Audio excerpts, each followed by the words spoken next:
Hey guys, so today I'm going to be showing you how I got this kind of neutral brown, kind of everyday smoky eye is how I want to call it. So if you're interested, then keep watching.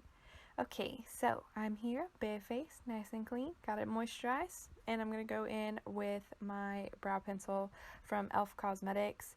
And I'm going to keep the brows really nice and simple, just kind of fill in the tails of my brows just because they usually need a little more love than the rest of my brow.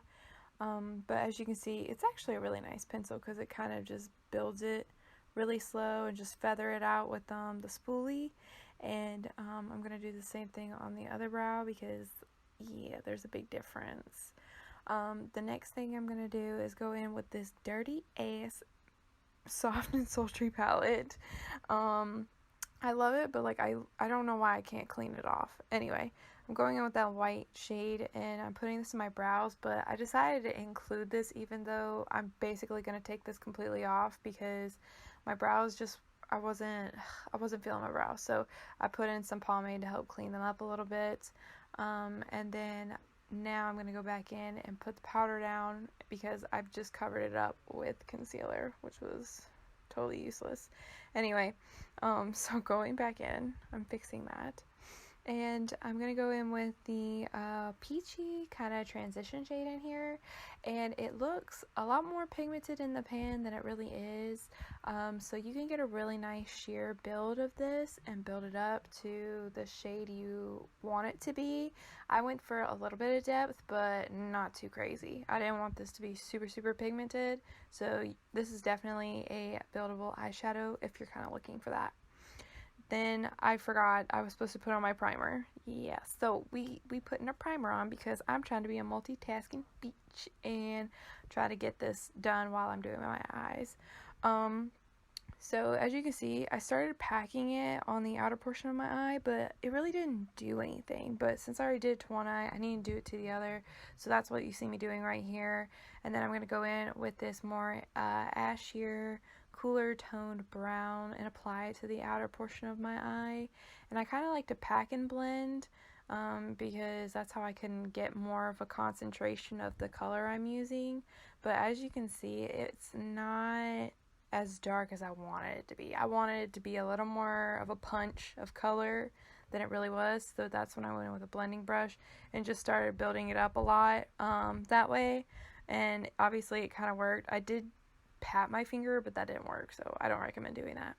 But I am going to go into the Nubian palette and take this warm brown shade in there because I didn't like how cool toned it was, especially with the transition shade. So I just kind of meshed the two to make like a neutral. Because if you think about it, warm and a neutral, or warm and a cool make like a neutral kind of. So I don't know. That's my philosophy, my theory. Anyway, I'm taking the cream shade and that peach shade back in the transition to help soften out the edges of that brown because I thought they were a tiny bit harsh for my liking. So that's what you see me doing. And I wanted to put all of this into the video so you can see that like nothing is completely perfect. It's honestly like trial and error when you do this.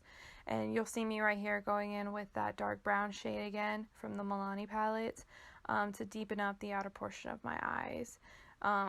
I just want to show you guys like nobody's perfect when it comes to doing makeup, and you know, you just kind of go with the flow. And now I'm going to go in with this warm brown kind of eyeshadow shade, and I'm packing it on with my finger because that's the best way I can get the color to be at the intensity that I want.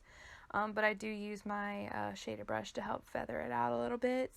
And then I'm just darkening back up the outer portion of my eye, just so it can all blend really well, because y'all know how much I love a good blend.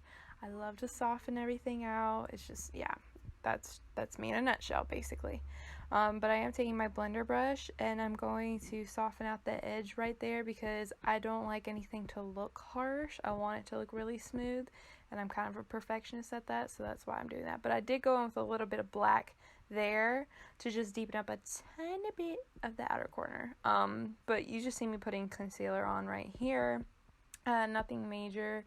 I have been trying this little theory out where I'll put a light one on that's like too light, and then I'll go on with a concealer that is my skin tone, because I'm not really a huge fan of the under eye brightening because I feel like it looks bad on me.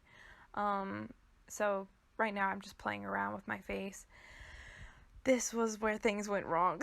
Look right here. That is too much concealer. I didn't know that that little bit I put on my cheek could cover my whole face. I really didn't.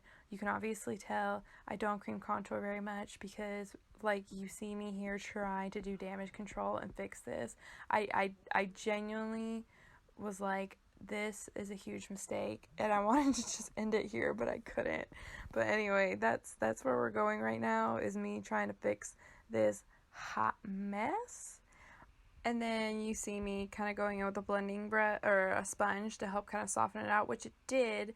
But I know you're going to see me be putting more concealer on, but the reason why is because at this point I didn't want it to start looking really patchy, so I just tried to build it up as much as I could to be consistent. And then I'm just going to put foundation on top of this because I was trying to do like a contour, like natural, by having it underneath. But yeah, you can tell that this was just this was totally an experiment. But I'm just going in with the sponge to kind of help focus on my forehead especially. And then I am going in with some lighter concealer under my eyes just to do a tiny bit of brightening. I am still experimenting with the whole brightening and like what works for me and stuff like that. But that, and I'm playing around with some concealer. So you don't have to do all of this, but I just did it. But now I'm going to set my eyes with the Laura Mercier powder. I've started to like this again because I have such creasy under eyes, and this powder really has been helping actually with setting my under eyes and not making them look super dry or super wrinkly, you know, like accentuating it. But I do use Coty Airspun on the rest of my face. And was I eating? Oh my god, I'm eating. What the? Oh, you know what? I was probably eating a waffle. Anyway, I'm gonna go in with my GLF contour palette, and I'm using that cooler tone shade since I've bronzed up my face so much with that cream contour. I wanted to try to kind of calm it down a little bit with a cooler shade. Just trying to figure out what I'm doing. I cannot believe I'm still eating. I am so sorry. Why am I? Vivian, do you have no shame? Oh my god. Anyway, I'm going to go in with that blush shade, kind of like that cooler pink, because I feel like it was just going to tie in the eye look some more, because I don't like when things look a little too harsh. And then I'm just using the Moonbeam highlighter, or Moonstone highlighter from Becca on my face, because it's a very nice kind of simple glow, and that's what I'm really going for. Honestly, nothing too crazy, because this is supposed to be kind of more of an everyday look, and every day I usually use very kind of more toned down highlighters than like really blinding ones or anything. But I'm going to do the lower lash now, and I'm going to take that peachy shade, blend it under, and then with a pencil brush I'm going to focus that brown shade from the Juvia's palette, the ashy brown one, underneath my eye, just kind of like on that outer third, kind of to the halfway point, because I don't know, I just love the way it looks all smoky and pretty on me. And then I'm gonna go on with this mascara, which I really love, but it is so hard to take off, but it's so pretty. I love the way it looks. Doing 2 layers, I'm serious, try it. And then I'm taking the ColourPop BFF liner with this Bite Beauty lip gloss in flat white French press, something like that. French press flat white, yes. Okay, anyway, that's all there is to it, and thank you guys so much for watching, and I'll see you in my next video. Bye!